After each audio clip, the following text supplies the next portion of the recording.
So once you've got all your spectra loaded, you might find that you need to do a little bit of processing due to either alignment or baseline correction perhaps not being as expected.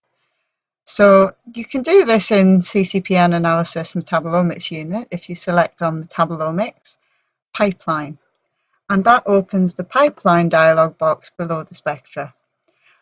You can choose to apply a processing mode to all of your spectra, some of your spectra, just however many are selected in the input data box to the left-hand side at the bottom.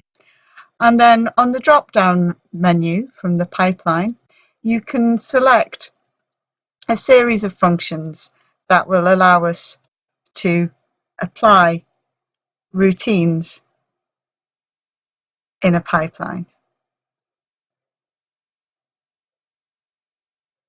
When we're happy that we've got everything in the pipeline we want, simply click Apply.